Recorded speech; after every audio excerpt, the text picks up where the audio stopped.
Hello, I'm Heather Hansen, Global Communication Specialist at Hansen Communication Lab, and welcome back to Part 6 of the Speak Global English series.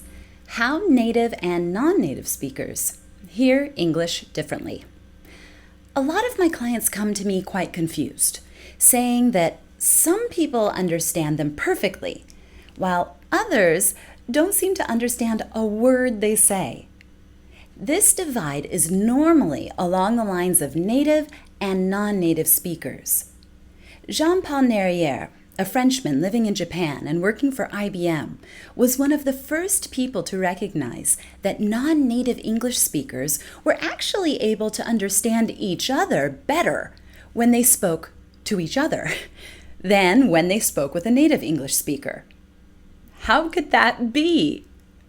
How could it be true when they were all speaking a foreign language? Well, most, not all, but most native English speakers grow up hearing only one language, their own variety of English. Non-native speakers hear many different kinds of English as they learn the language and therefore have a better ear when it comes to understanding others. Native speakers also listen for subtle nuances of the language that non-native speakers don't particularly care about. We listen for word stress and intonation patterns to give us more information. Non-native speakers ignore all of that to focus more on vocabulary. So this is why we can end up having more miscommunication when native speakers are involved. We hear the English language differently.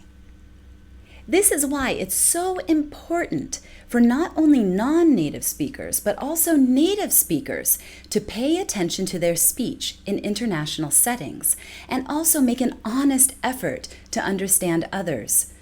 Non-native speakers, I'll also be sharing some tips with you in upcoming videos as to how you can speak in a way that native speakers can better understand.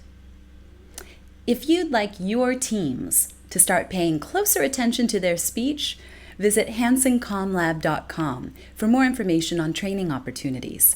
Or come join the revolution at speakglobalenglish.org. I'll see you next time with Part 7 of this 22-part Global English video series. Make sure to subscribe so you don't miss any of them, and like them, share them, review them, and leave your comments below. Do you notice this native-non-native divide in your conversations? I'll see you soon.